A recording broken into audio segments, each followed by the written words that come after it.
ये दिन था 20 दिसंबर 2020 का, जब एक 30 फुट की बोट बहामस आइलैंड से फ्लोरिडा की तरफ रवाना हुई। इस बोट में 20 पैसेंजर सवार थे, क्योंकि इस बोट ने बहामस से फ्लोरिडा का सफर पहले भी कई बार तय किया था, इसीलिए ये सफर भी इनके लिए बिल्कुल ही नॉर्मल था। लेकिन बीच समुंदर में इस बोट के साथ आखिर क्या वाकया पेश आया, इनको समुंदर निगल गया या ये किसी समुद्री तूफान का शिकार हो गए। अगर कोई इन्फॉर्मेशन थी तो वो ये थी कि बहामस आइलैंड से ये बोट बिल्कुल ठीक ठाक हालत में निकली थी। लेकिन इस इंफॉर्मेशन के अलावा एक और इंफॉर्मेशन भी थी, और वो ये थी कि इस बोट को बरमुदा ट्रायंगल से क्रॉस करके गुजरना था। जब अमेरिकन कोस्ट गार्ड्स को इस बात का इल्म हुआ तो एक सर्च ऑपरेशन कंडक्ट किया गया, जो समुंदर के उस हिस्से में पूरे 4 दिन और 4 रातों तक चलता रहा। लेकिन मजाल है कि उस बोट का एक भी हिस्सा मिला हो। दोस्तों, हम सब ने बरमुदा ट्रायंगल की कई स्टोरीज सुन रखी हैं। बरमुदा ट्रायंगल समुंदर का एक बहुत बड़ा हिस्सा है, जो असल में अटलांटिक ओशन में पाया जाता है।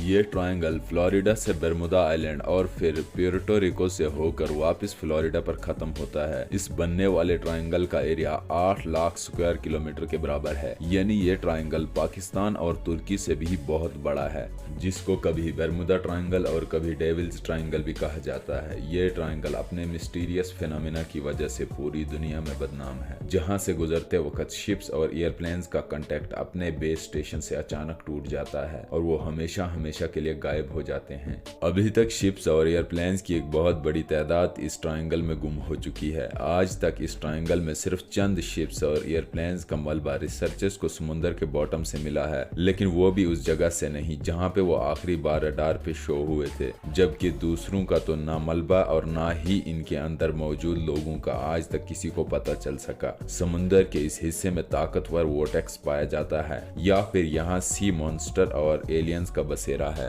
आखिर बरमुदा ट्रायंगल में कुछ तो एबनॉर्मल जरूर है, जिसकी वजह से ना तो ये बड़ी से बड़ी कार्गो शिप्स को छोड़ता है और ना ही किसी जहाज को। यहाँ पेश आने वाली एबनॉर्मल एक्टिविटीज का एक्चुअल रीजन साइंसदानों को आखिरकार मिल चुका है। ये मामला शुरू होता है 1945 में, जब यूएस नेवी के 5 टॉर्पीडो बॉम्बर एयरक्राफ्ट्स एक मिशन पर निकले थे। उन 5 एयरक्राफ्ट्स में बैठे 14 लोगों के लिए ये बिल्कुल रूटीन वर्क था। लेकिन बरमुदा ट्रायंगल के एरिया में आते ही यूएस नेवी के रडार से वो 5 बम्पर तैयारे अचानक गायब हो गए, और वो भी एक साथ, क्योंकि उस वक्त वर्ल्ड वार 2 को खत्म हुए सिर्फ चंद ही महीने गुजरे थे। इसी वजह से यूएस नेवी का शक था कि शायद किसी दुश्मन ने उनके जहाजों को गिरा दिया है। उनकी तलाश में एक और नेवी एयरक्राफ्ट भेजा गया, लेकिन हैरत अंगेज तौर पे वो भी बरमुदा ट्रायंगल के एरिया में आते ही रडार से गायब हो गया। और इसी तरह ना ही कभी उन 5 बॉम्बर एयरक्राफ्ट्स का और ना ही उस रेस्क्यू जहाज का पता चल सका। यही वो वाकया था जिसके बाद दुनिया भर में बरमुदा ट्रायंगल को खौफ की नजरों से देखा जाने लगा।